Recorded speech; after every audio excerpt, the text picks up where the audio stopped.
Hello and welcome to What is the League of Nations? Yes, it's Rugby Chat yet again on a Tuesday night, and we'll be talking about that and all sorts of other stuff with my absolutely wonderful, superb, fantastic, amazing, great, handsome guests. How are you doing this evening, Herman? Oh, you're talking to me. I thought you were talking to Ryan, and I don't deserve those words. I didn't say guests. That's been both of you. So, Ryan, how are you doing, sir?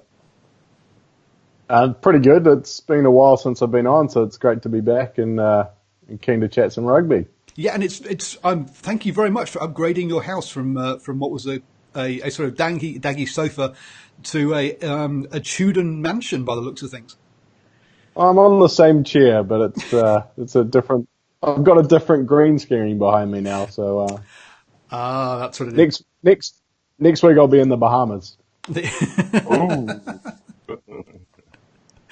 And yep. So the thing I was going to talk about, and I'm just going to bring up the tweet now. Rich Freeman, the best rugby correspondent in Japan, brought up this amazing article, or his mentioned tweet.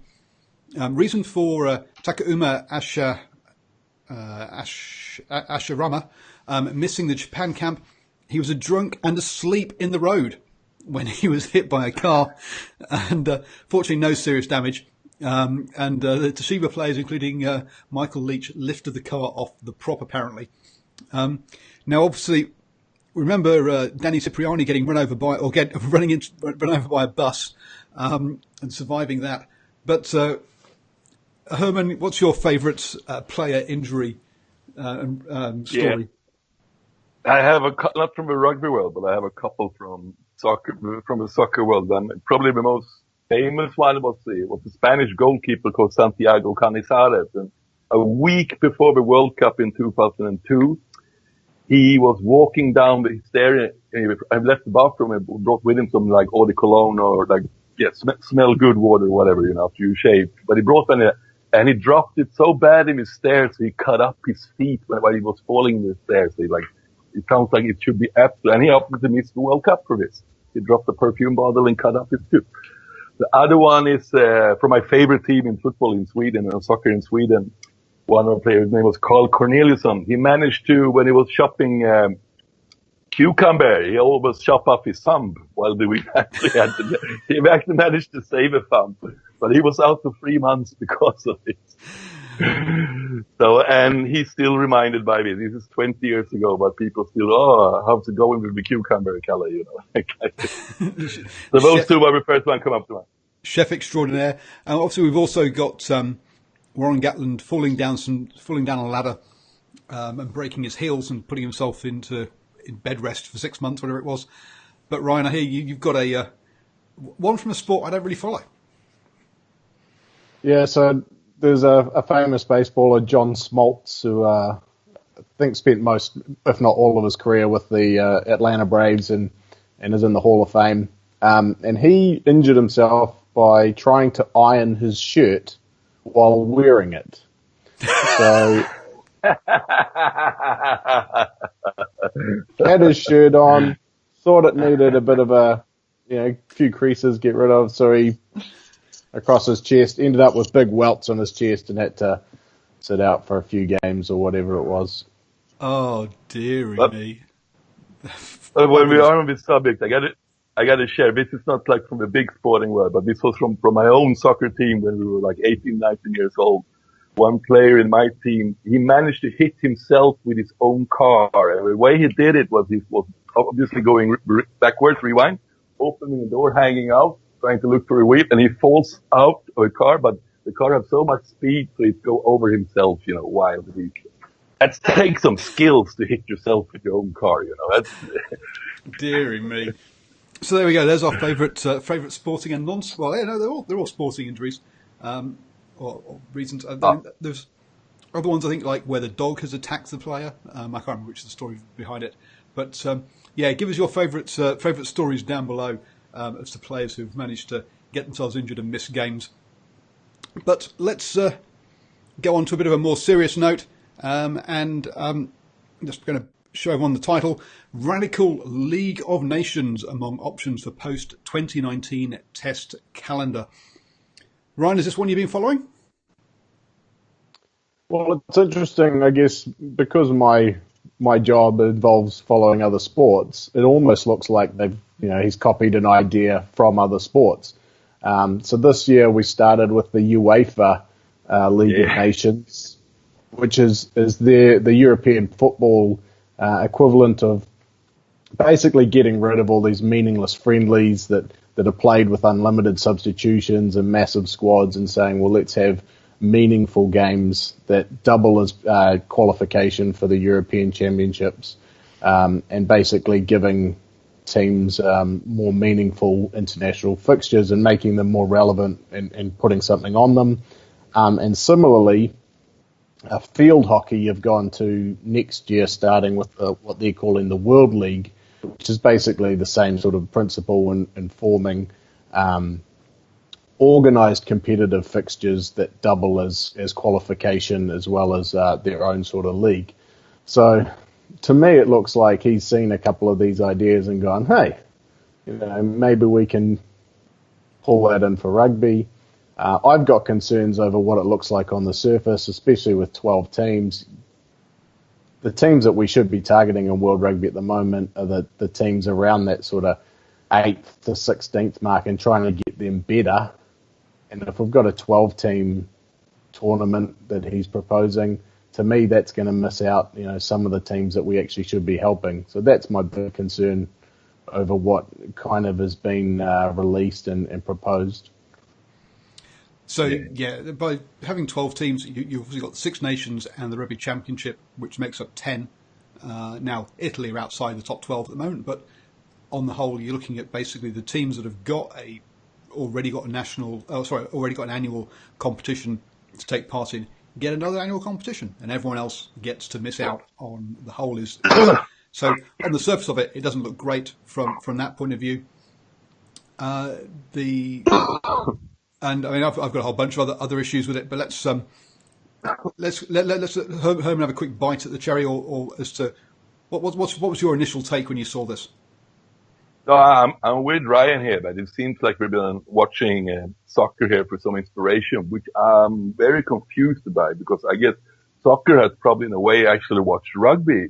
How do we eliminate like meaningless friendlies and make something more at stand? But rugby really doesn't have this problem at all. A test match is still very important. There's no need. And I think the next step, I think this will kind of devalue the World Cup if we're going to play like a final every year, I sort of approve it if they would make it like you can still have a rugby championship in the Six Nations, and then you can just add, so actually the 12 top ranked teams play each other every year, and you will get like a round robin table.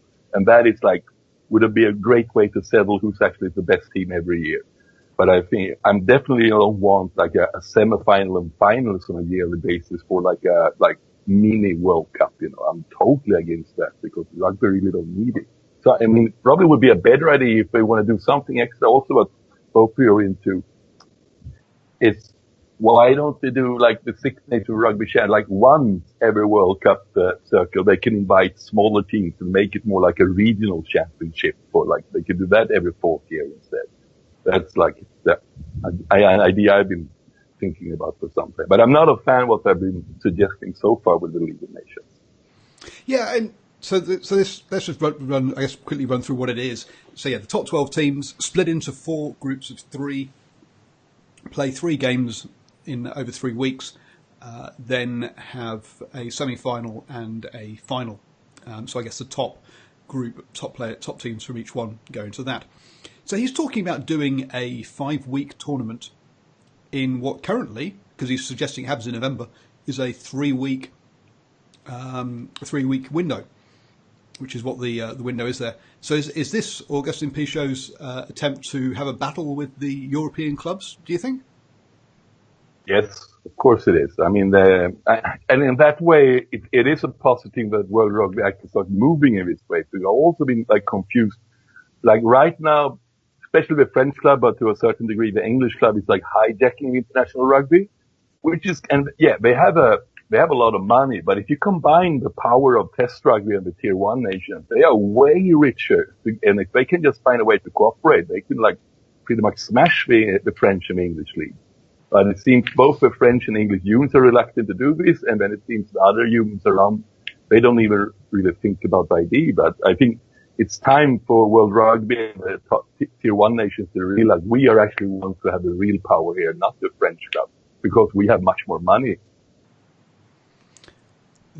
So Ryan, is Augustin Pichot, is this just the first skirmish he's sort of setting up with the European clubs? Do you think this is just a kind of a taster? I kind of see merit in him being proactive and thinking, let's be ahead of the curve and trying to keep international rugby at the forefront. And as Herman alluded to earlier, football had to go that way because international football outside of the World Cup and the European Championships, the games mean nothing. In rugby, they do mean something, and the key is keeping it that way. At the moment, I don't think anything needs to change other than trying to develop the Tier 2 nations to make more games meaningful. So I kind of give him credit for trying to do something a little bit that's ahead of the curve. But my worry is that he's come up with an idea that probably will be counterintuitive or counterproductive. I think we're always going to have battles with the rich European clubs and international teams or international unions, and trying to get a way around that is going to keep being a challenge. But I think Herman's on the money that if World Rugby and the big unions combine together and have a collective philosophy, then it shouldn't happen. The international game should always be number one. Yeah, and that's, as you say, that's I did think it was interesting that he'd put it into the November window and not the July window that was going to happen after 2020, because clearly, and that now it does definitely put him on a collision course with those with the European clubs, especially as it would overlap with the European Champions Cup. The way that it's currently set up, it would be very difficult to manage it to kind of it'd be very much you'd be tiptoeing around each other to be able to fix it in where you weren't clashing. So for me, I found that was perhaps an interesting point that people haven't brought up yet, is that I think he is gunning for them, and that this doesn't make sense to me on a number of levels. 3 teams trying to play 3 games over 3 weekends means that you're playing 2 games in 3 weekends, which means you've got an off weekend. Now, I actually thought there were 3 groups of 4, but the suggestion for. No, it's 4 groups of 3. Really? Yeah. Right. So that you've got these. So you're going to have these fallow weekends, which will be one way of bringing those tier two nations in and giving them games, potentially. You'd have 12 games there to spread around the tier 2 nations. So I can understand that. Maybe there's that, but no one's mentioned that, or that's not been in any of the kind of articles. So it seems strange you're going to have this weekend off for each of those teams in those 3 weeks. And then, as I say, it's a 5-week trying to fit a 5-week tournament into a 3-week window. Always seems strange to me. I do think that the 2020. It's interesting. He's talking about changing the 2020 sort of global calendar, whereas Brett Gosper has come out very clearly and said no, the calendar is what it is. It's going to be that.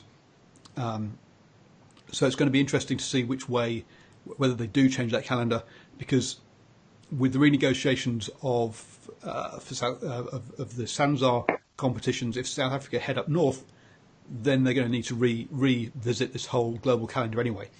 So I don't know. Am I the only one here that thinks that the global calendar is going to survive for the next 12 years like it's scheduled to? I'm not even. I'm still don't think it's going to survive and come up late before 2020, because there are way too many. As soon as the players learn to organize themselves just a tiny little bit, this is going to go away, because it's already talked that it makes no sense for European clubs to play the June test in July instead. It makes absolutely no sense. So, how is this going to happen? It's only good for the French and English clubs, actually. Why should we give in to them? Well, no, the July window is good for Super Rugby as well. It means you can play Super Rugby in one block Yeah. without having the break. That's good. But the big money is up in the north, and it's strange that this call-up somehow got through.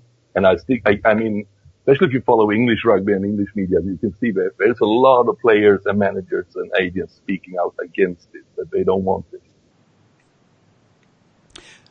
Well, the English, the PFA have managed to get themselves a 5-week break that everyone has to have in the off season.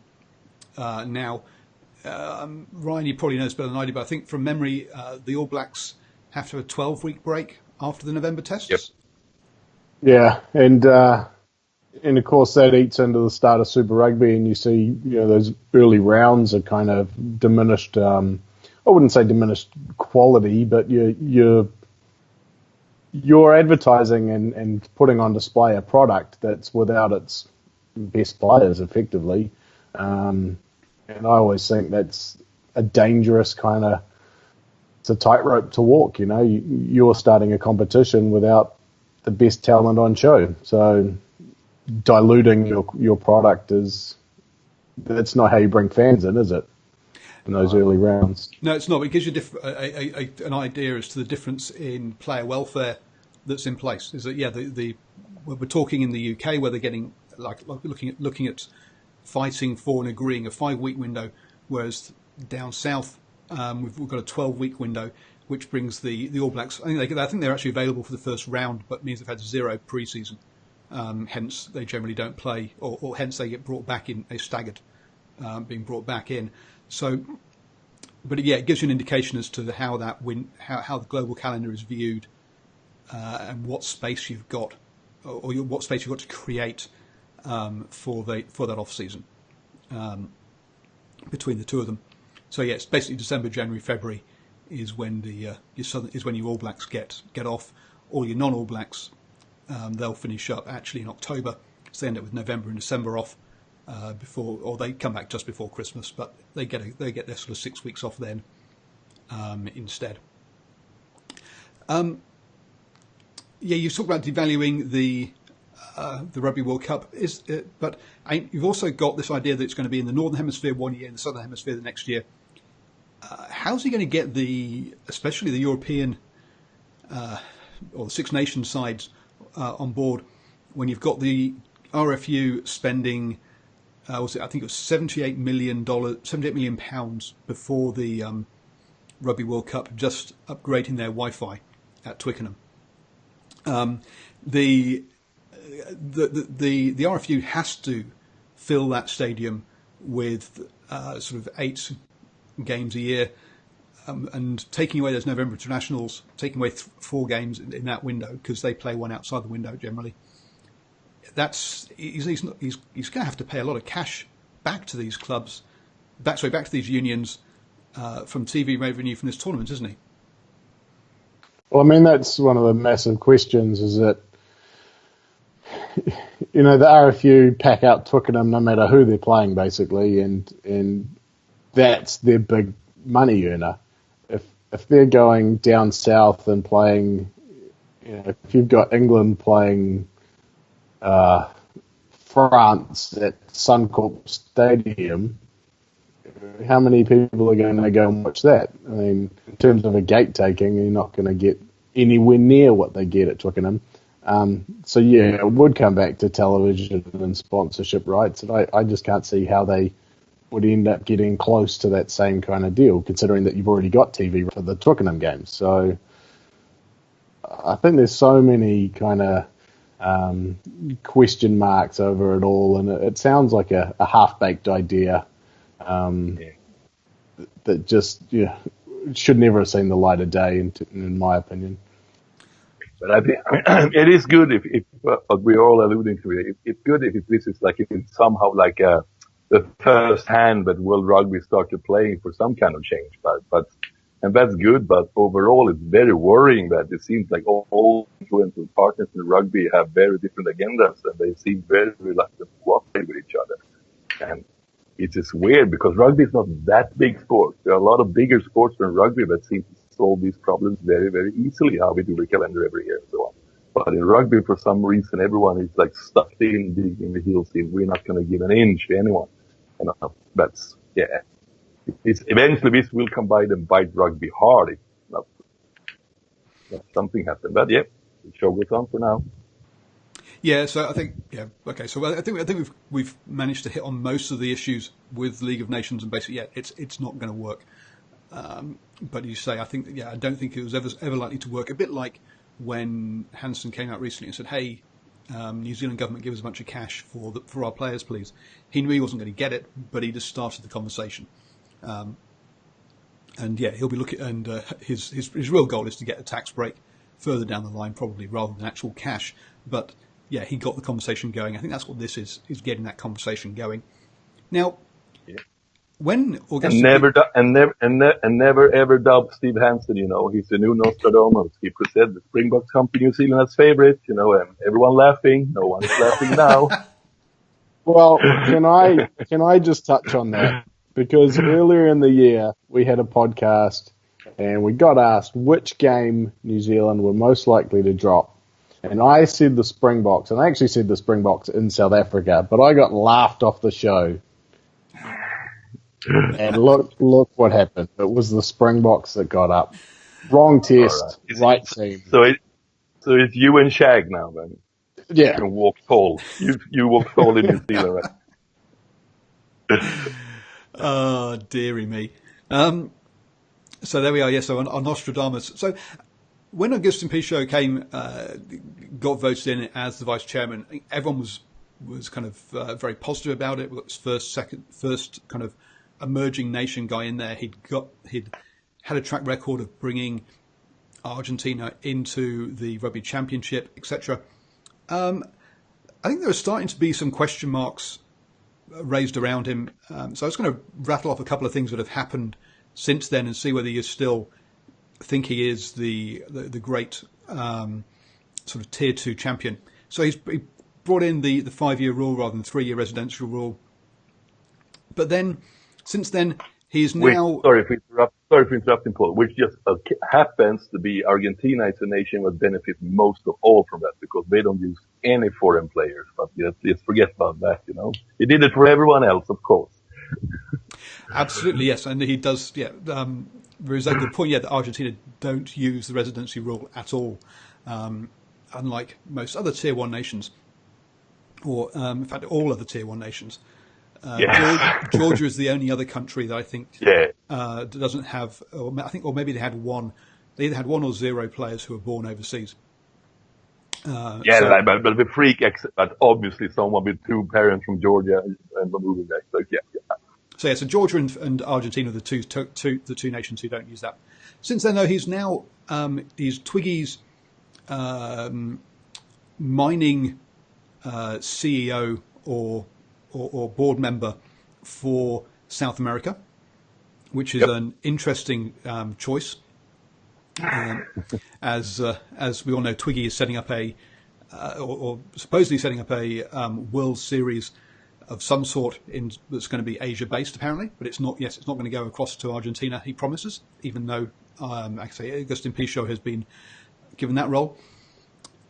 USA Rugby had to be bailed out by World Rugby for the Sevens Rugby World Cup, and the part of the agreement was that World Rugby would get a board member on the USA Rugby to make sure they got their money back. And interestingly enough, Augustin Pichot is the guy who's now sits on the America's Rugby Board. Sits on the board of USA Rugby as well. And now he comes up with this League of Nations thing. Is his star starting to sort of get a bit tarnished? Well, it's good that someone is. It's good someone is shaking things up a bit. But I'm starting to see a problem that he's probably sitting on a few shares too many. Going to be conflicts sooner or later. Sorry, Ryan. I was just going to say he must like going to meetings. I mean, how many boards do you want to be on? So it's starting to look a little bit less. Twiggy, he's obviously getting some nice cash out of Twiggy, and I can't imagine Twiggy spending money without expecting to get some sort of influence to protect his competition, which is obviously he's in conflict with the ARU as to kind of exactly how that fits and whether and how much of a competition it's going to be with Super Rugby. And there's already talk that there's some talk of him having a West Sydney franchise, as well as potentially an Auckland franchise as well. Pardon me. So you can see straight away there's potential conflicts with the Waratahs and the Blues in Super Rugby. Not that the Blues need any more competition than just the Warriors. But yeah, things are starting to look a bit. And themselves. Well, okay. New Zealand Rugby media rant time. If you want to know how dysfunctional Auckland Rugby is, the Blues... Oh, no, Paul, this is not the time to do this. Come on, they have 6 on the trot. Save this for a loss, you know. Okay. Come on. When was the last time Auckland won 6 in a row? Okay, sorry, yeah. Auckland Rugby are doing very good at the moment. But the Blues media account has tweeted out support, or tweeted out prior to the Warriors, the rugby league side in New Zealand getting knocked out of the finals, tweeted support for the Warriors, but they've not tweeted one tweet in support of Auckland Rugby, North Harbour Rugby, or Northland Rugby, who are all part of their franchise area. So it's interesting that they support the opposition code via their media account, via their social media account, but not their own Mice 10 Cup teams. So good going, Blues. Shows how well you get on with your regional franchises. Whereas I can see the Hurricanes, the Chiefs, they've all been tweeting out support for their Mice 10 Cup teams and their schools. And schools. That's very true. I want to add about Agustin Pichetti, an Argentinian vice president, because right in for World Rugby, because right now he doesn't have any official role in Argentina for the Jaguars or for the Union. But I have 2 Argentinian friends very much into rugby, and I get some proper inside info from them. And what I heard for over 2 years, even if he has no official role, he's the one making all the calls in Argentinian rugby. No one does SHIT without asking him first. So he's a power man in rugby. Right? He's certainly building up. And I guess, is it Bill Gosper, the current president of World Rugby? Bill Beaumont's the he was the old one, but the new one is Gosper something. No, Gosper's the CEO. So he's the guy who does the day-to-day work, whereas... all right. Whereas Bill Beaumont is still... All right. Yep. But it's probably not far-fetched, but AP9 will be the next one when it's time for a presidential election. I mean, he's building a pretty solid power base out there right now. You got to give him that. His Machiavellian skills are very good. He is. Now, the perfect place for him to trial his new idea, surely, though, would be, and I was going to bring up share my screen here, but World Rugby is considering a rugby championship-style women's competition. Now, why not use your League of Nations and trial it in women's rugby first? That's the better idea, probably. They need it.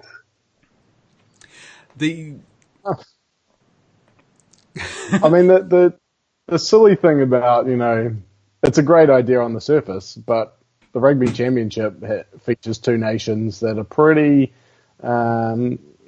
inconsequential at the moment in women's rugby, and that Argentina and South Africa, they are well down the women's rugby standings. So I don't know.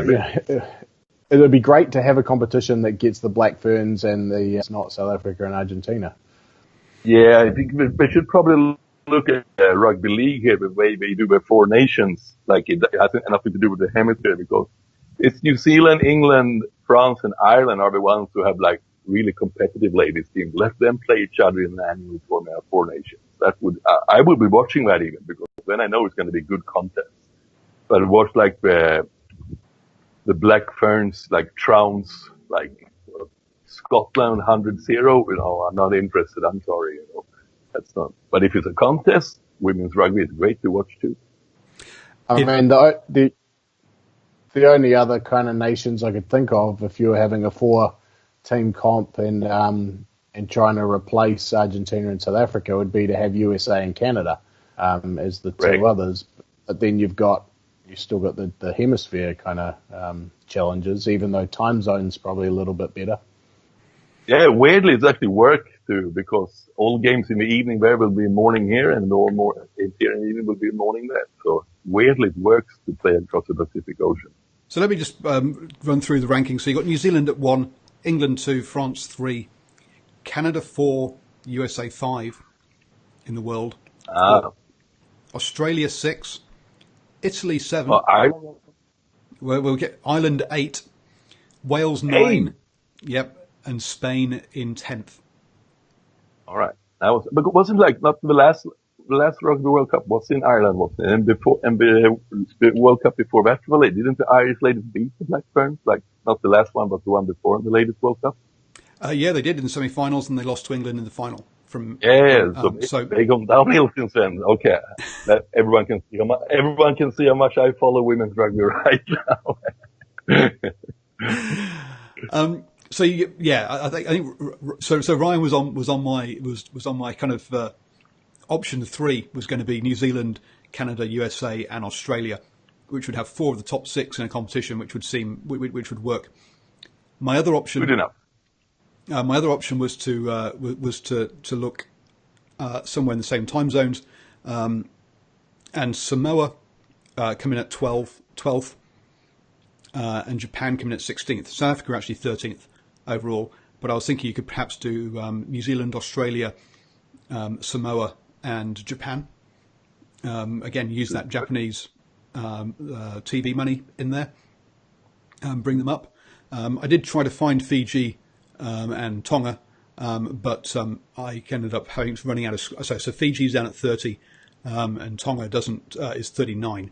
So they're a long way down the pecking order. Is Hong Kong somewhere in there too? So the other options were Hong Kong and China, and they come in at 23 and 24. Right. Below Trinidad and Tobago, interestingly enough. But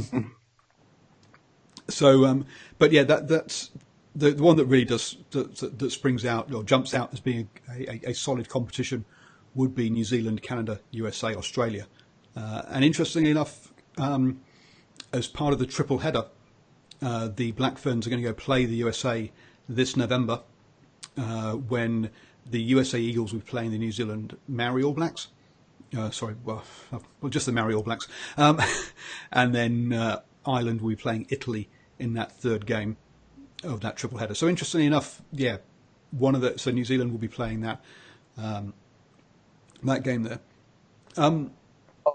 All Blacks. I saw a little cool news about them the other day. They're going to South America this year to tour. They're going to play against Chile, Brazil, and I think maybe only. But anyway, the game in Chile is going to be played like in a 25,000 seater, and it's sold out. Now we're all like selling out in Chile. That's pretty impressive. Wow, I knew they were going to go play down there after they played the USA, because it's part of their November tour. I didn't realize they'd sold out at 25,000 seater, which is pretty impressive. It's probably more than Australia sold to Argentina last weekend.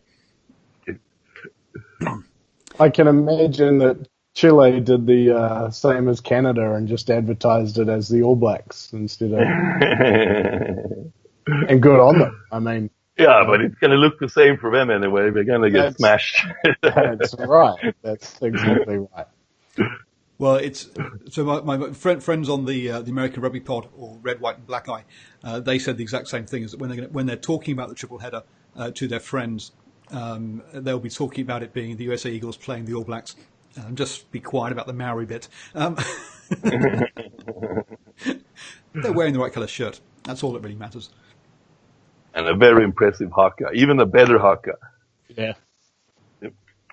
Well, they were the ones that started. They had the triangle formation before the All Blacks did. Yep. As well, I remember. Yeah, I think we've covered off on most of the main sort of hot topics I was going to talk about. Any other things on your minds about? Well, we got to talk a little bit about Auckland. Come on, 6 in a row. I mean, what is happening here? And now the way we win was last. I didn't watch the 4 games because I was told by Ashwin and Paul that I maybe gonna jinx them. But then I thought, okay, I'm gonna watch the Canterbury game. I remember beats. Now I can watch the Blues. I watched this last one too, and Taranaki missed the kick in the last minute, and Auckland winning again. I mean, it's the signs are there. The signs are there. Don't you reckon? They are definitely the team to beat in the competition now, having beaten both Tasman and Canterbury, beating Canterbury away. You've got to say Auckland are the team to beat and have got to be favourites now for the title, I think.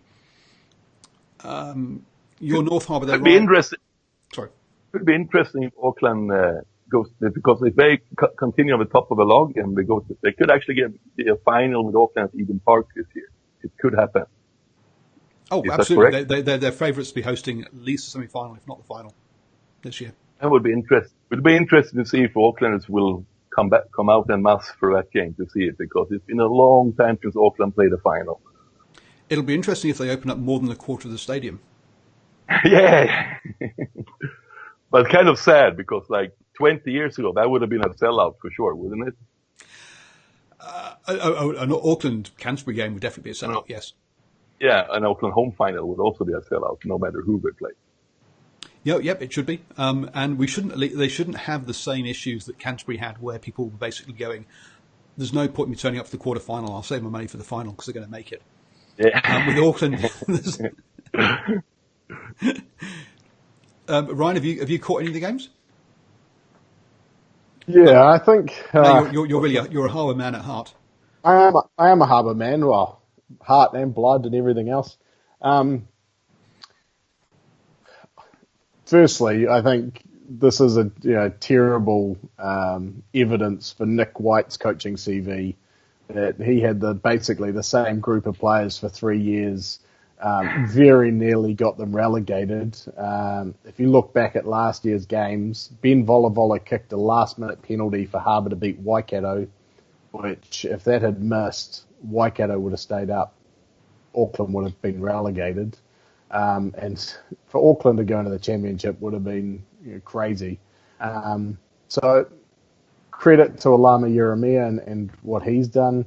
I wonder how much influence a certain Mr. Graham Henry has in the background. One thing that I am a little bit sceptical about is that Auckland, if you look at the draw, have had it really easy. The win over Tasman was probably the biggest one in terms of quality, because Tasman, while they were missing their All Blacks, were still in a pretty soft part of their schedule. But they got Canterbury on the end of their storm week, which there were lots of rotations, so that played into their hands. They've yet to have their own storm week, which I think they get at the end of the season. So that kind of does factor in a little bit, but credit to them because they're still winning games and they can only do what is put in front of them. How they sort of manage that back end of the season when they've got their own short turnarounds and going into the semi-finals is probably going to be crucial. But they've set themselves up into a position where they can probably rest guys for the last game, where they play Harbour on short rest. So it's great to see the turnaround. Some things have broken their way, but they've made the most of it. So credit where it's due. When you say they've not had their storm week, that means the flip side is they've played one less game than everyone else. So they've got a game in hand and they're top of the table.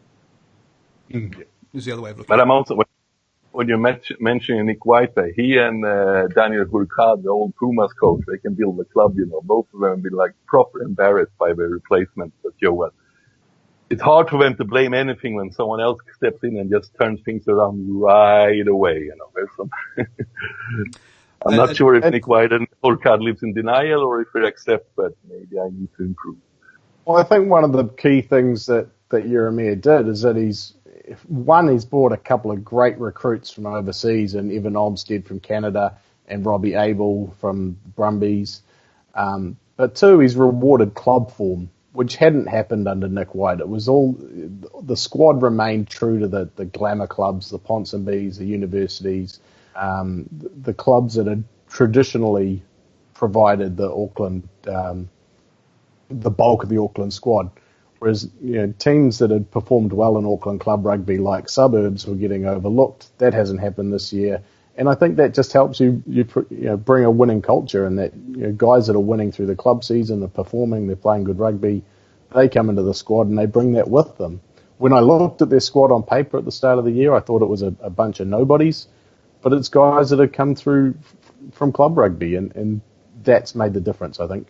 I think another difference, they jumped, a couple of things, they jumped also players from school rugby straight into Mitre 10 Cup and didn't make them play enough club rugby as well. So as you say, that whole, the club rugby connection was something that people were crying out and were angry about last season under the old regime. And the other thing to point out is, well, you talk about Sir Graham Henry, but the guy, I've forgotten which one of these two guys is, but the two assistant coaches, Sir Philo Taya and Taya Lavia, or Lavi, sorry about the pronunciation. Whichever one is the defensive coach, he's been getting a lot of the plaudits for it as well. In this is that it's their defence that's really stood up this season. But my take, I mean, Sir Graham Henry, he's there like in a consultancy basis and so on, but like because you don't really want to get involved too deep because he's retired. But I still just by having him on board around the team, I think he's like a no bullshit filter with him, because I mean he's seen it all, he's done it all. How can you trick him? Even if you're a cocky 20-year-old boy who got all the talent in the world, if he tells you you're not working hard enough, you better listen probably.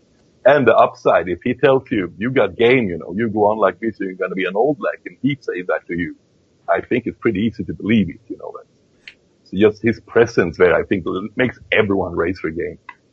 But also how he's come in. He's left.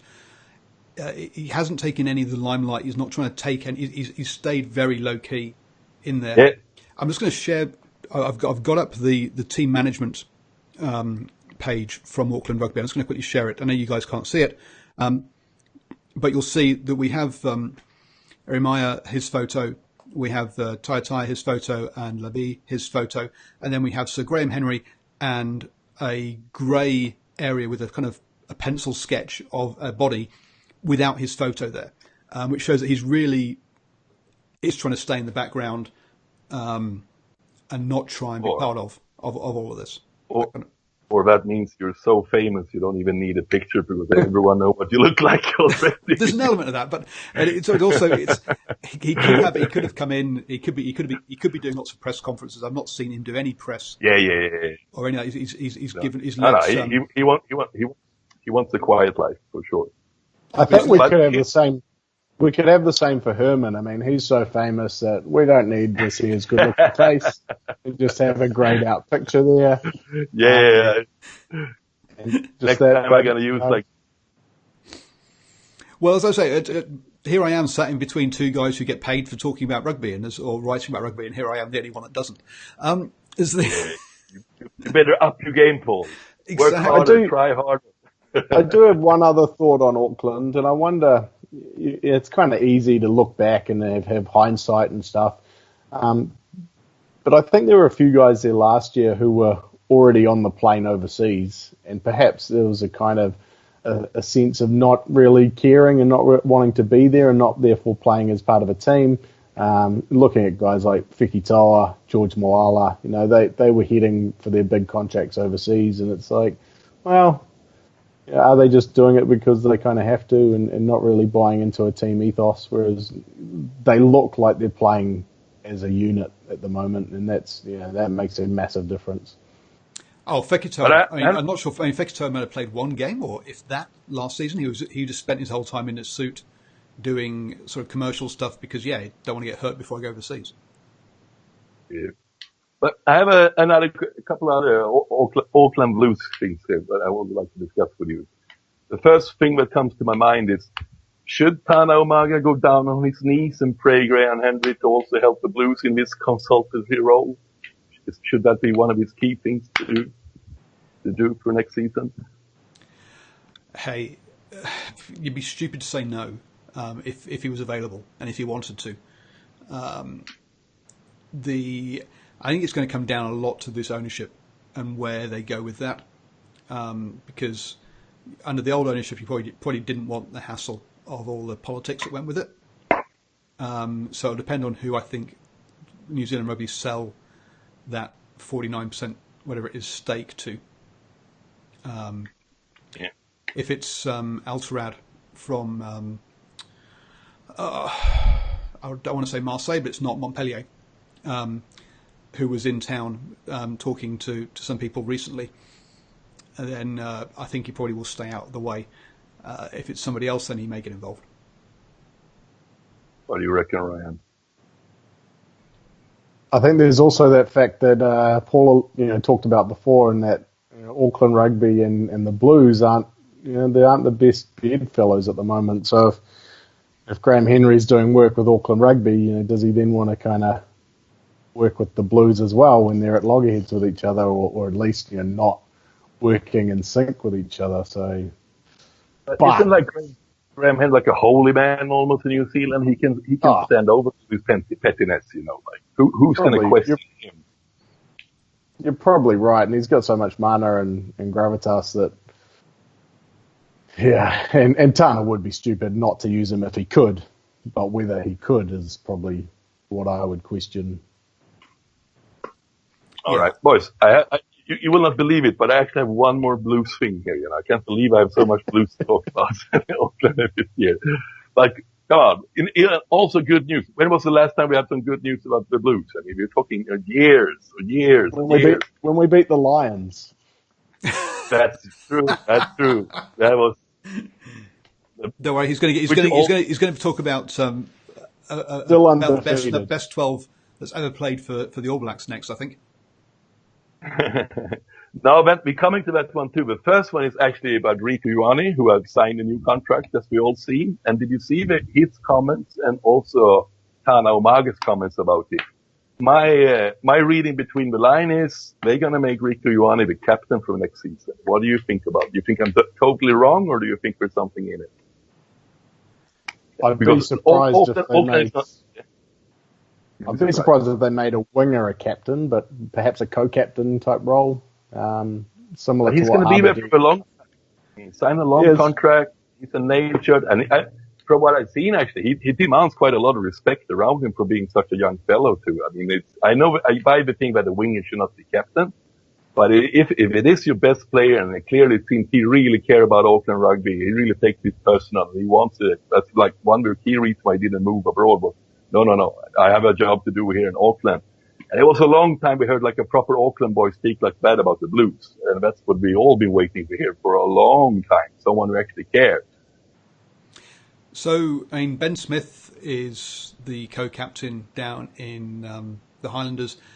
He's and All Blacks. And All Blacks, yeah, but he has been. He's also been the Highlander boy who decides what the Highlanders culture is when all these other guys have come from other areas around New Zealand, and he's been the kind of local guy who I think has kind of led a lot of that. If we could see and this is a massive if, we're talking about Rieko Ioane being that kind of character and leading the culture forward. Wow, that'd be great. But I know it's a bit, but another thing is because the Blues are not like spoiled for choice when it comes to pick leaders in the team. That's just been one of the biggest issues for years too. Even now, it's hard to pick out like, oh, that's a great captain. He's going to be a great captain. It's easy to do in all the other teams to see 2-3 players at least who could be a really good captain. And then you come to the Blues and it's like, I struggle to find one. I think if you had him in a co-captain role, probably still with James Parsons, then you've got, Rieko can be an on-field type leader and a in the clubhouse type leader, but then you leave Parsons to do what he's good at, and that's dealing with the media and fronting and being visible. Is he really good at that? I think so. He's pretty prominent over here in terms of featuring in the magazine type shows and in the panel shows. So, and fair enough. One of the reasons I don't like the idea of Farrell being the England captain, for example, is that he not only is going to do his normal training, he's got to do his kicking training, and then you want to ask him to do something else as well on top of that. And it's just, you've only got so much time in your life, and then where's his rest and recuperation going to come in if he's also doing press and media and other stuff on top of it? I'd rather, so if you can get someone to take away those sort of pieces so he still has time for training and recuperation and heading off to the All Blacks, then I'd like to see that happen. But that's just... No, I agree. I hope the whole idea that the kicker should be the captain I don't like, because that's usually like when you have 1 minute in the team when you actually can talk things through, and instead the captain is not there, and that's like the captain's best opportunity to talk to his troops. So Yep. In that regard, I'm totally with you. And boys, are you ready? I mean, this can be like a little teaser for tomorrow for the All Blacks, so we can get deeper into it. But no one has said it out loud, but what if Manuno comes back home and plays the house down in Super Rugby? What will happen? You could easily see the big campaign starting in the media among fans that he's going to go somewhere in September next year. Well, it's obvious, isn't it, that Sonny Bill Williams and Maunonu is going to be the first choice centre pairing for the All Blacks, because obviously Ryan Crotty isn't taking the time off he needs to get over concussion. And Sonny Bill and Maunonu are going to build up such a wonderful relationship at the Blues that, hey, they're just going to demand that they go through a World Cup together. Is that in amongst all the suspensions and injuries and whatever else keeps them out of games? If I'm rude to Sonny Bill, it's almost a bigger chance that Ma will play World Cup than Sonny will play the World Cup. That's rude to say, but he's actually hardly injured now, Manu. He's actually good at staying in. What I'd like from Maunonu is basically, I can't see him being like a first choice guy. He's going to play some games. He's going to come off the bench for some games, but it's really, he needs to be a leader. You know, he's a guy with masses of experience. There's a lot of young midfielders in that team, and he needs to basically guide them and help Auckland grow. And the worry with signing him, from my perspective, is that he's not an Auckland guy, and he's been here before and it didn't work out. He's also a guy who has for years underperformed at Super Rugby, and then suddenly stepped it up when he puts on a All Black jersey. He's a guy who historically hasn't done well at Super Rugby. Never. True, but I think what's changed back then, he knew he had a jersey in the All Blacks. Now, if he has any kind of dream that he wants to play for the All Blacks one more time, he better be the best player in Super Rugby this coming season. It would be amazing to see him come back and get another Rugby World Cup. He would. I mean, it's such a feel-good story if it would happen, you know. And it's so easy to see if he starts playing good. Had all the chef in New Zealand, it's going to make this Rico Jan and Bowden Barron debate look like a walk in the park, fresh air, because that's going to take some serious traction. My other thought is, have any players ever come back from Europe? To try and get it. So we've had players like Rennie Rangers tried it and failed. Luke McAllister tried it, failed. I'm just trying to think of anyone who's come back and actually got back into the All Blacks. Jerome Kano went to Japan and then came back. Okay. In my head, but I can't quite think who it is. I'll have to message it to you at some point if it comes to me. But what I want to say, I mean, maybe I give too much. I'm not watching top 14 regular, but I always watch the European Champions Cup. So I've seen a few games with Manuno in Toulouse, and he's still very good. When he's on his game, he's still very good. I mean, so that's what I'm like a little bit exciting to see him in Blues, because when he plays at the highest level in Europe, he still looks the money. He looks the money, even if he's 36 years old. Last season, he looked the money. He's actually not playing this at the moment. He's out. He's not playing for anybody. So he's having 6 months off. So there is a question of how well does he look after himself physically during that time? And does he? I was hoping to see him in a bit of Mitre 10 Cup just to keep himself fit before the next season. But he's not doing anything. So he's not played since May or since June. because the French thing. Probably it's just probably a good idea if you've been 3 seasons in the top 14, which is such a grind with 26 regular season games and European. So I mean, I think it's only going to do him good to let his body heal for 6 months actually, instead of playing Mitre 10 with lots of young guys. I'm going to try to get big Nani a hit here. I mean, he's going to have a target on his back for sure. True. It could go one of two ways, can't it? It could be it could be the rest he needs to give him that final 12 months or whatever, or 10 months of playing career to get him through to the Rugby World Cup, or it could be the thing where he gets unfit and never gets back up to fitness to get himself back in there. Who knows? Time will tell, as they say. Will tell. Sorry for hijacking the show with Auckland Blues, but since you're a Blues supporter and you don't do anything, so I felt obligated to do it. Hey, I know. Yes, you're right. I surprised myself, Tasman. That I was like, wow. Clearly, I have got an emotional attachment to Auckland. After all, I didn't that I was unaware of. So that was that was a nice surprise. And I will be up in Auckland on Friday night. So if you're at Eden Park, do say hello, everyone. You can just get a hold of me on Twitter at DrivingMaul. I'll be there. I'll be Thursday night. I'll be at Rotorua for Bay of Plenty as well. So say hi there. Saturday, obviously, Ranfurly Shield Day in Waikato. So I'll be in Hamilton, and then I'm thinking of heading up to Counties Manukau for the game on Sunday as well. So good thing for you that the Rugby Championship games are late at night. Well, no, because the Argentina versus versus New Zealand is at 11:40 lunchtime here. So what I might be doing is heading up early to Counties, finding a bar to sit in and watch the game before sounds like a plan, Paul. That sounds like a real plan. I'm pretty sure everyone else who go into that game will do the same thing as you. It's a great plan if I wasn't driving. This is the whole problem. This is the problem. And Uber from Pocono back to Hamilton is going to be way too expensive. So, Ryan, let everyone know the wonderful things about the Tribe Sports app, please.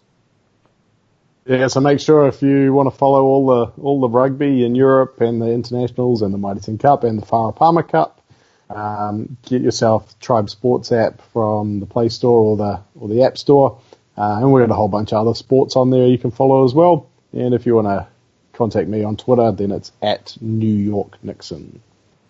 And Herman is our resident social media ghost, so you can't get hold of him apart from on the next shows. He'll be back here tomorrow night at 8 p.m. hosting the All Black show with me as a guest for a change. Yay! I get to sit back and take it easy. Obviously, at DrivingMaul on Twitter. Like, subscribe, comment below, all of that kind of lovely stuff. And enjoy whatever you're watching.